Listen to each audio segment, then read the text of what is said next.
اور یہ قصور میں سمجھتا ہوں عورتوں کا نہیں ہے، یہ مردوں کا قصور۔ اکبر اللہ آبادی نے کہا تھا نا کہ کل جو مجھے نظر آئیں بے پردہ چند بیویاں، پوچھا جو ان سے آپ کا پردہ وہ کیا ہوا؟ کہنے لگی کہ عقل پہ مردوں کے پڑ گیا۔ وہ پردہ جو ہمارے چہرے پر آنا تھا وہ ہمارے مردوں، ہمارے شوہروں کی عقلوں پہ پڑ گیا، اور یہ حقیقت ہے۔ اور اسی پہ اکبر نے کہا تھا کہ اکبر غیرت قومی میں گڑ گیا، غیرت ایسی آئی کہ ایسا دی چاہا کہ میں زمین پھٹے اور میں اس میں غرق ہو جاؤں۔ رسول اللہ صلی اللہ علیہ وسلم نے کبھی بھی مکہ میں، مدینہ میں جب یہ پردے کا حکم نازل ہو گیا، آپ نے پھر اس کلچر کو کبھی فروغ نہیں دیا۔ اور پھر پردے کا ایک خوبصورت مقصد ہے۔ آپ نے کبھی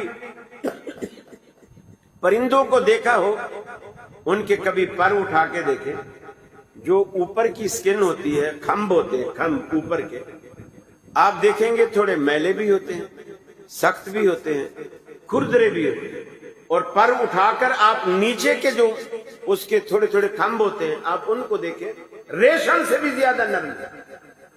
کیوں؟ کہ وہ حصہ جو اوپر اوپن ہے وہ سورج کی گرمی اور تمازت اسے سخت کر کے اس کے کلر کو خراب کر دیتی ہے، اور جو پر کے اندر کا حصہ ہے انتہائی نرم، سفید، شفاف، خوبصورت۔ اللہ یہ چاہتا ہے اے مسلمان بیویوں، مسلمان ماؤں، مسلمان بیٹیوں، اللہ یہ چاہتا ہے کہ تمہاری وہ سکن جو سہاگ رات تمہارے خامد نے دیکھی ہے وہ تمہارے مرتے دم تک وہی حسن برقرار ہے۔ اس لیے تمہیں چھپانے کا، ڈھانپنے کا حکم دیا ہے تاکہ کسی بد نظر کی نظر تمہیں خراب نہ کر سکے۔ آپ اپنے جسم میں بھی دیکھیں، جو آپ کے حصے باہر رہتے ہیں، گردن ہے کپڑے سے باہر رہتی ہے، فیس کپڑے سے باہر رہتا ہے، ہاتھ کپڑے سے باہر رہتے ہیں، اور پاؤں کپڑے سے باہر رہتا ہے، دھوپ ڈائریکٹ لگتی رہتی ہے، دھول بھٹی لگتی رہتی ہے، لیکن آپ بٹن کھول کے اپنے اندر کا حصہ آپ دیکھیں گے، وہ حصہ آپ کو زیادہ وائٹ نظر آئے گا نسبتاً ہاتھ میں۔ آپ نے کبھی غور کیا کہ کیوں؟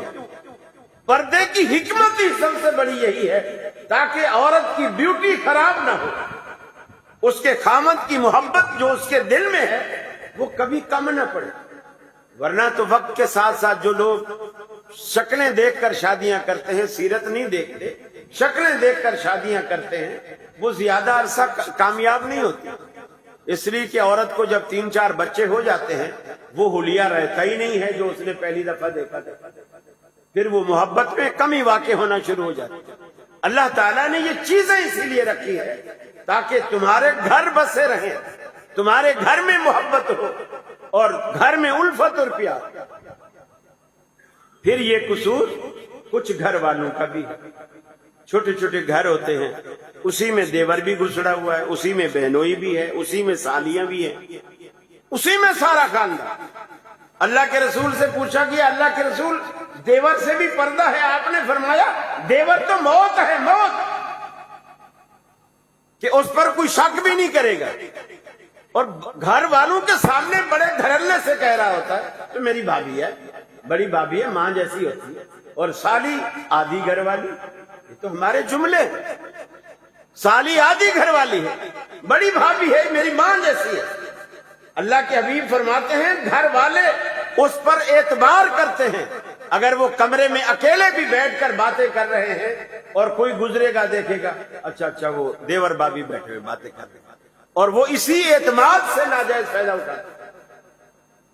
یہ رسول اللہ صلی اللہ علیہ وسلم کی بتائی ہوئی باتیں ہیں، یہ معمولی باتیں نہیں ہیں، حکمت بھری باتیں۔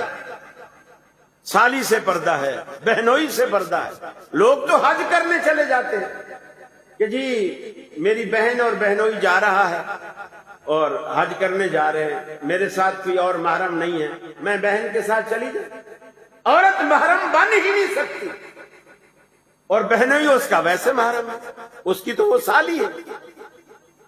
میرے بھائی یہ چھوٹی چھوٹی باتیں، ان کے نتائج بڑے دور رس ہیں۔ آپ بچوں کی شادیاں کریں، ان کے لیے پردے کا اہتمام کریں، ان کے لیے گھر کا اہتمام کریں۔ میں یہ نہیں کہتا جوائنٹ فیملی سسٹم نہ ہو، جن کو پردہ نہیں کرنا، مثلا سسر سے پردہ نہیں ہے بہو کا، آپ سسر کو اپنے ساتھ رکھیں، کوئی حرج نہیں، لیکن دیور سے پردہ ہے وہ آپ کے گھر میں نہیں رہے، سالی سے پردہ ہے وہ آپ کے گھر میں نہیں رہے۔ لوگ کہتے ہیں میاں سالی سے تو نکاح نہیں ہو سکتا کیونکہ اس کی بہن اس کے گھر میں ہے۔ فارمولا یہ نہیں ہے کہ جب تک اس کی بہن اس کے گھر میں ہے نکاح نہیں ہو، فارمولا یہ ہے کہ زندگی میں جس عورت سے کبھی بھی نکاح نہیں ہو سکتا وہ محرم ہے۔ جب پہلی بیوی کو آپ طلاق دے دیں تو اس کی بہن سے یعنی اپنی سالی سے آپ نکاح کر سکتے ہیں، تو یہ محرم رشتہ نہیں ہے۔ یہ بظاہر چھوٹی چھوٹی باتیں ہیں لیکن بڑے دور رسن تک